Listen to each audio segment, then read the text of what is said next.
بسم اللہ الرحمن الرحیم وصلی اللہ علی النبی الکریم۔ ناظرین، آج کا ہمارا موضوع ہے اندلس کی فتح اور اہل اسلام کا ایمان و توکل۔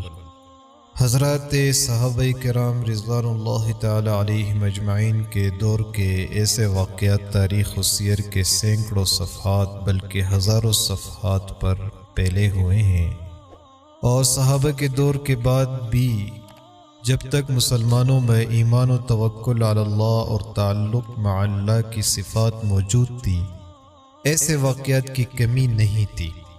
خلیفۃ المسلمین ولید بن عبد الملک کے دور میں طارق بن زیاد جب اندلس کو فتح کرنے 7,000 کی مختصر فوج لے کر 4 بڑی بڑی کشتیوں میں سوار اندلس کے ساحلی علاقہ جبل الطارق پر اترتا ہے، تو باوجود مختصر سی فوج کے اس ساحلی پٹی کو بغیر کسی مزاحمت کے فتح کرتا چلا جاتا ہے۔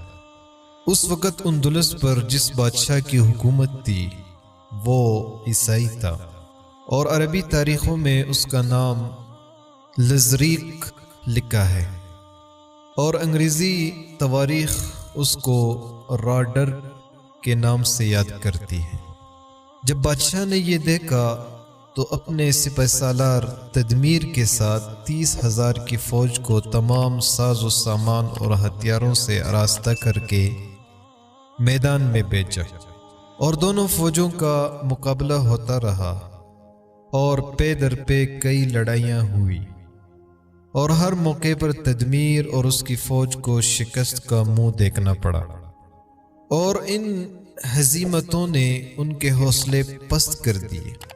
آخر کار تنگ آ کر تدمیر نے اپنے بادشاہ راڈر کو لکھا کہ یہ قوم جس سے ہمیں سابقہ پڑا ہے وہ معلوم نہیں کہاں سے آئی ہے، آسمان سے نازل ہوئی ہے یا زمین سے ابلی، لہٰذا اب اس کے سوا کوئی چارہ نہیں کہ آپ خود اس کی سرکوبی کے لیے آئیں۔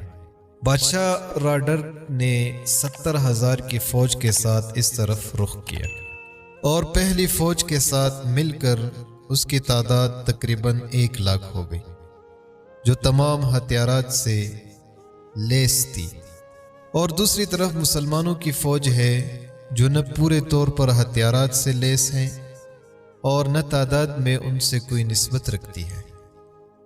طارق کے ساتھ 7,000 افراد آئے تھے، پھر خلیفہ کی طرف سے اور 5,000 کی فوج آ کر ان سے مل گئی، اس طرح کل 12,000 کی فوج ہوئی، اور دونوں فوجیں وادی لکہ کے مقام پر اتری، اور پھر مقابلہ ہوا، اور مسلسل 8 دن یہ جنگ چلتی رہی، اور بالآخر فتح و کامیابی مسلمانوں کے حصہ میں آئی، اور عیسائی فوج رسوا و پسپا ہوئی، اور خود راڈر بھی قتل ہو گیا۔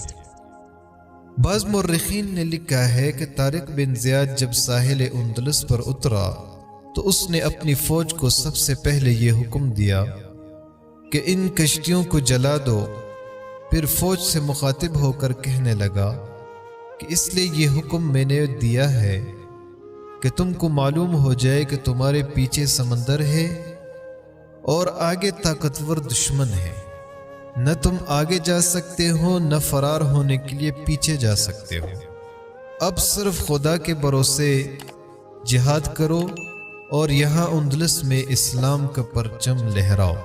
علامہ اقبال نے اسی کو اپنے اشعار میں کہا ہے: طارق چو بر کنارہ اندلس سفینہ سوخت، گفتن کار توبہ نگاہ خرد خطاست۔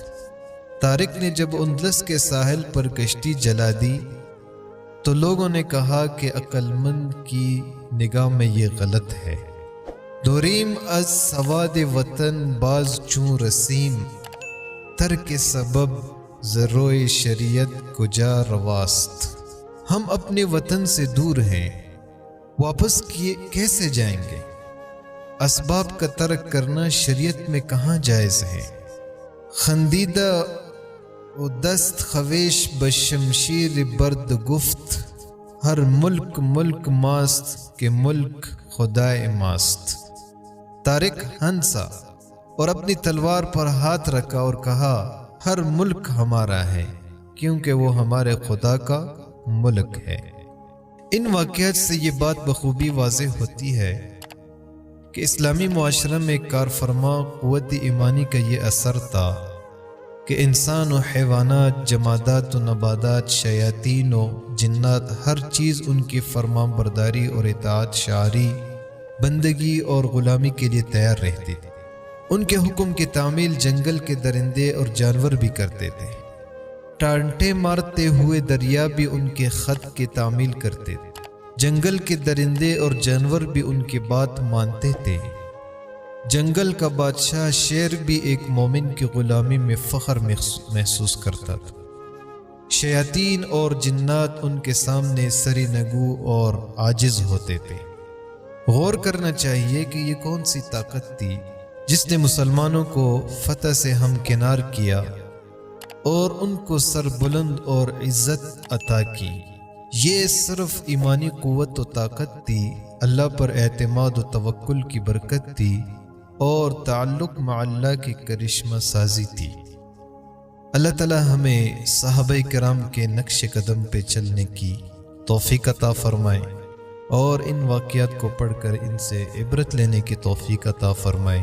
وآخر دعوانا ان الحمد للہ رب العالمین۔